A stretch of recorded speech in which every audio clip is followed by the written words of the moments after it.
शक्तिनन्दनं श्रीहरीशपुत्रं देवं श्रीहरिशङ्करात्मजं शबरिगिरीश्वरं देवं नमामि भूतनायकम्।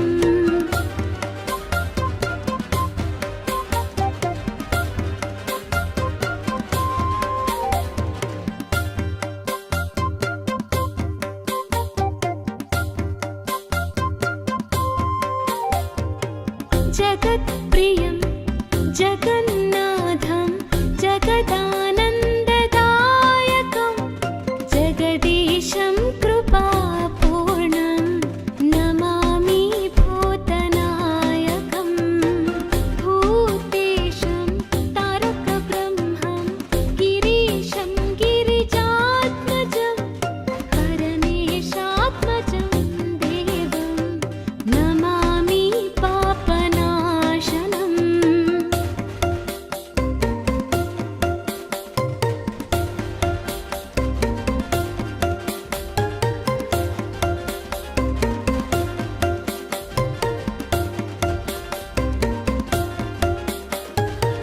जनार्दन सुतं देवं वासवेशं मनोहरं वनवासाप्रियं देवं नमामि जगदीश्वरम्। पालनेत्रसुतं देवं कलिदोषनिवारणं बालरूपं लोकानाथं नमामि शबरीश्वरम्। ॐ श्री भूतनाथ सदानन्द सर्वा भूतदयापर रक्ष रक्ष महाबाहो शास्ते लभ्यं नमो नमः।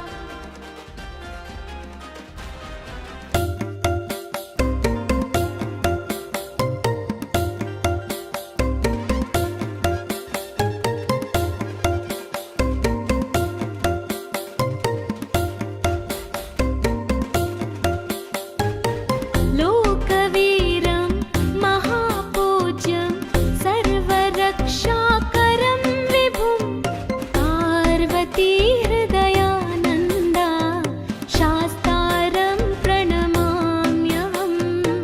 विप्रपूज्यं विश्ववन्द्यं विष्णुशम्भुप्रियं सुतं क्षिप्रा प्रसादं निरतं शास्तारं प्रणमाम्यहम्।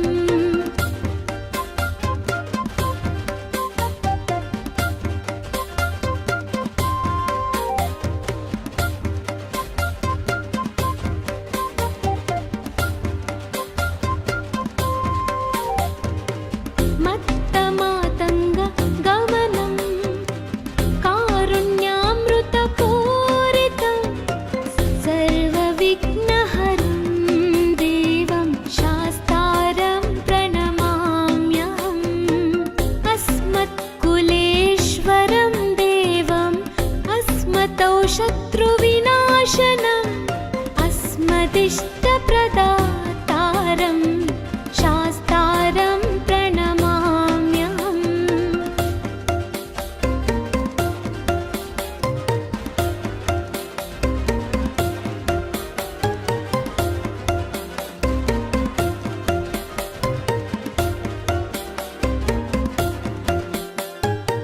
पाण्ड्यवंश तिलकं भारते केली विग्रहम् आर्तत्राणापरं देवं शास्तारं प्रणमाम्यहम्। पञ्चरत्नाख्यमेतद्यो नित्यं शुद्धः पठेन्नरः तस्य प्रसन्नो भगवान् शास्ता वसति मानसे।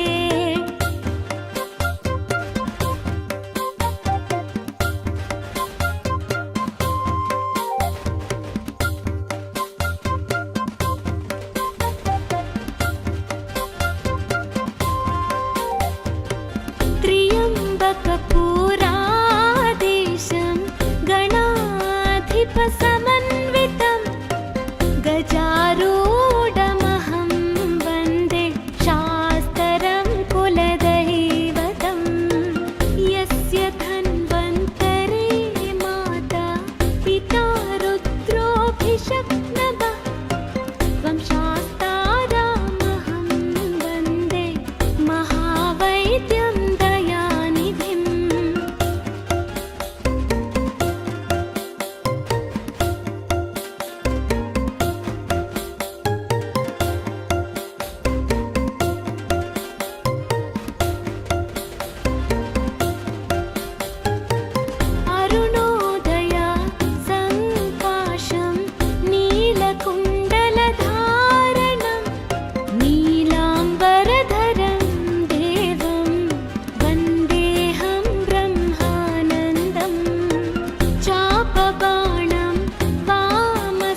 शक्तिनन्दनं श्रीहरीशपुत्रं देवं श्रीहरिशङ्करात्मजं शबरिगिरीश्वरं देवं नमामि भूतनायकम्।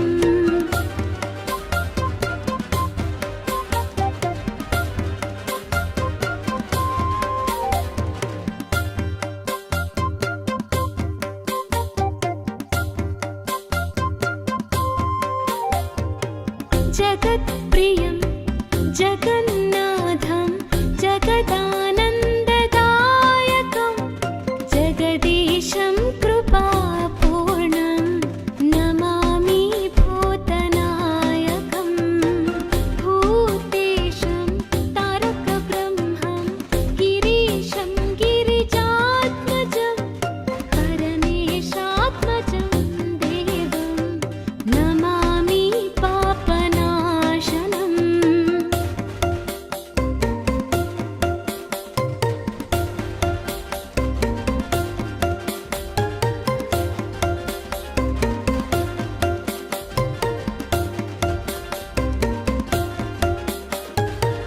जनार्दन सुतं देवं वासवेशं मनोहरं वनवासप्रियं देवं नमामि जगदीश्वरम्।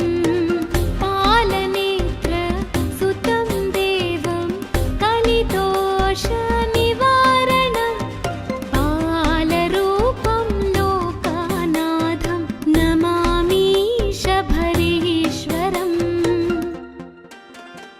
ॐ श्री भूतनाथ सदानन्द सर्व भूतदयापर रक्ष रक्ष महाबाहो शास्ते लभ्यं नमो नमः।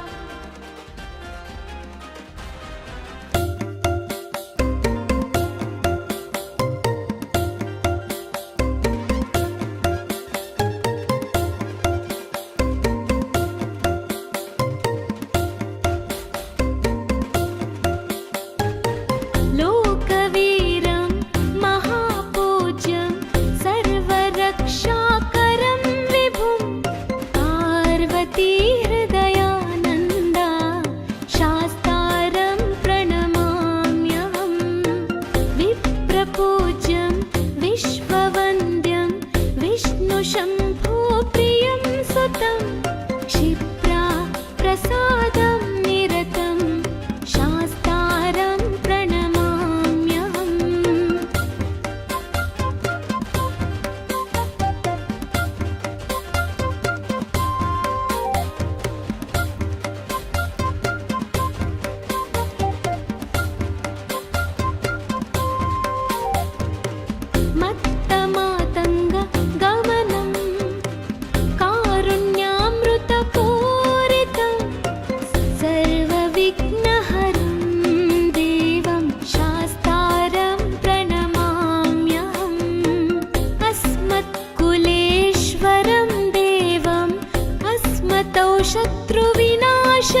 शक्तिनन्दनं श्रीहरीशपुत्रं देवं श्रीहरिशङ्करात्मजं शबरीगिरीश्वरं देवं नमामि भूतनायकम्।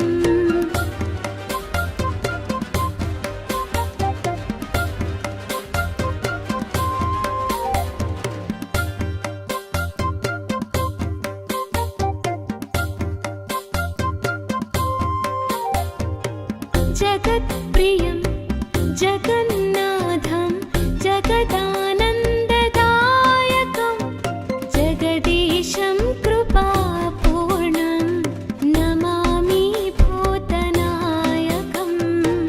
भूतेशं तारकब्रह्मं गिरीशं गिरिजात्मजं परमेशात्मजं देवं नमामि पापनाशनम्।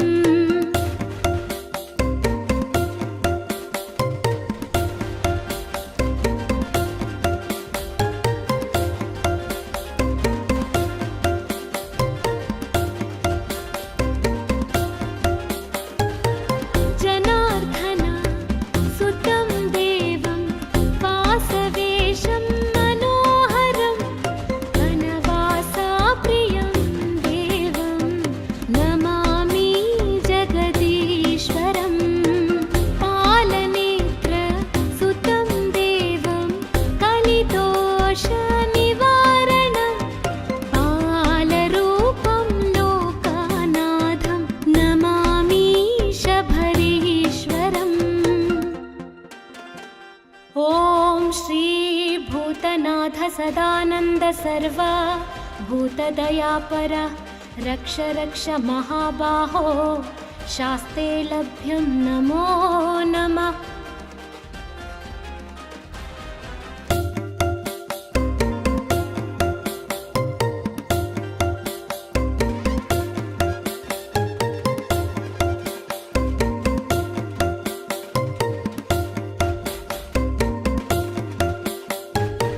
लोकवीरं महापूज्यं सर्वरक्षाकरं विभुं पार्वतीहृदयानन्दा शास्तारं प्रणमाम्यहम्।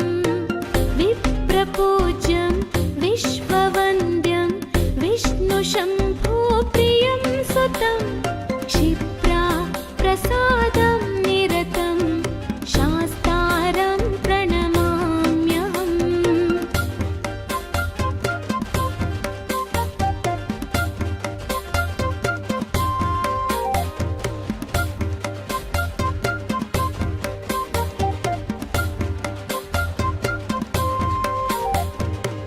मत्तमातङ्ग गमनं कारुण्यामृतपूरितं सर्वविघ्नहरं देवं शास्तारं प्रणमाम्यहम्। अस्मत्कुलेश्वरं देवम् अस्मतौ शत्रुविनाशनम् अस्मदिष्टप्रदातारं शास्तारं प्रणमाम्यहम्।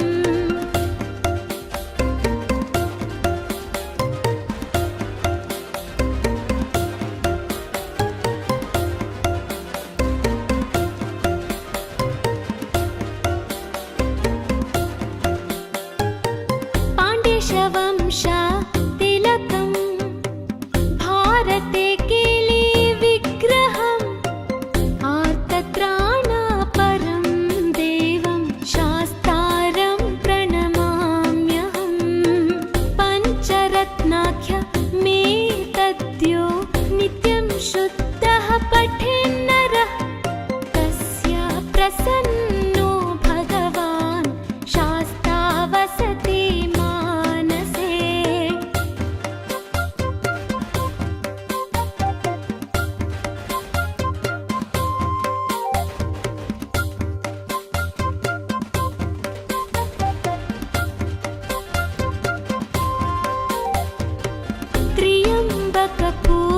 त्र्यम्बकपुराधीशं गणाधिपसमन्वितं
जगत्प्रियं जगन्नाथं जगदानन्ददायकं जगदीशं कृपापूर्णं नमामि भूतनायकं भूतेशं तारकब्रह्मं गिरीशं गिरिजात्मजं परमेशात्मजं देवं नमामि पापनाशनम्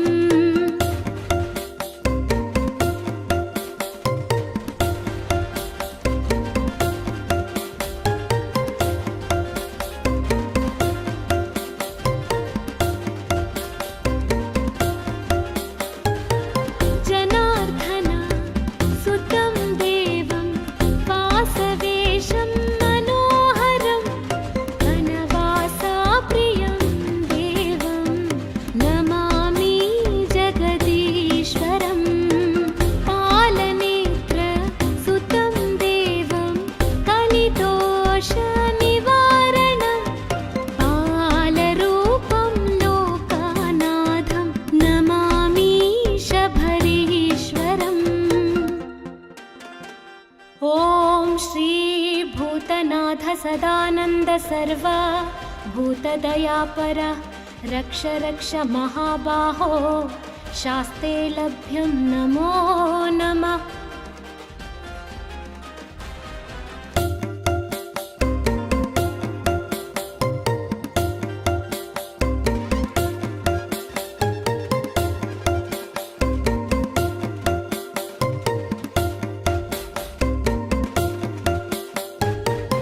लोकवीरं महापूज्यं सर्वरक्षाकरं विभुं पार्वतीहृदयानन्दा शास्तारं प्रणमाम्यहं विप्रपूज्यं विश्ववन्द्यं विष्णुशम्भुप्रियं सुतं क्षिप्रा प्रसादं निरतं शास्तारं प्रणमाम्यहम्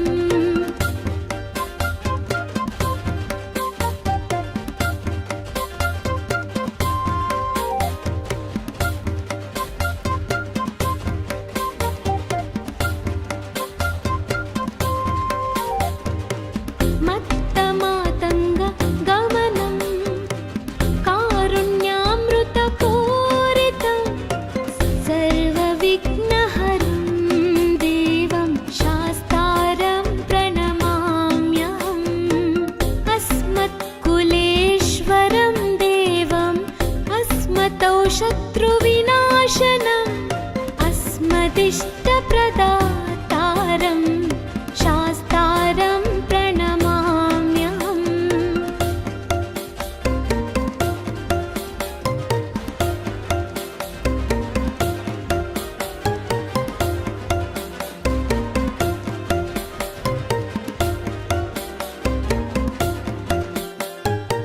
पाण्ड्यवंश तिलकं भारते केली विग्रहम् आर्तत्राणापरं देवं शास्तारं प्रणमाम्यहम् पञ्चरत्नाख्य मे तद्यो नित्यं शुद्धः पठेन्नरः तस्य प्रसन्नो भगवान् शास्ता वसति मानसे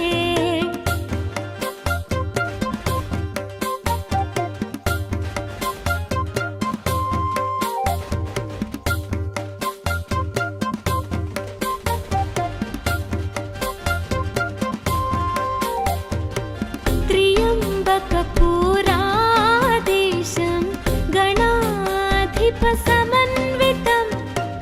गजारूढमहं वन्दे शास्त्रं कुलदैवतं यस्य धन्वन्तरे माता पिता रुद्रोऽभिषक्तः त्वं शास्तारामहं वन्दे महावैद्यं दयानिधिम्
शक्तिनन्दनं श्रीहरीशपुत्रं देवं श्रीहरिशङ्करात्मजं शबरीगिरीश्वरं देवं नमामि भूतनायकम्।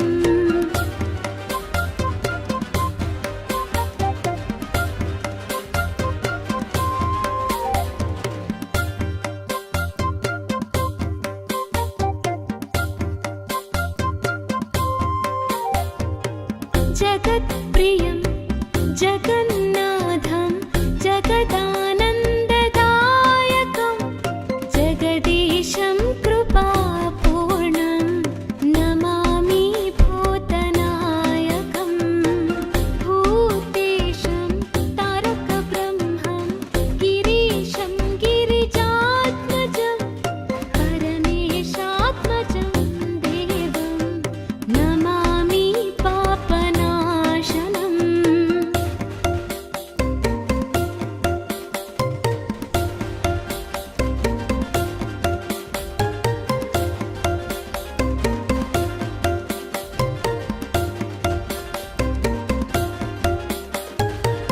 जनार्दन सुतं देवं वासवेशं मनोहरं वनवासाप्रियं देवं नमामि जगदीश्वरम्। पालनेत्रसुतं देवं कलिदोषनिवारणं बालरूपं लोकानाथं नमामि शबरीश्वरम्। ॐ श्री भूतनाथ सदानन्द सर्व भूतदयापर रक्ष रक्ष महाबाहो शास्ते लभ्यं नमो नमः।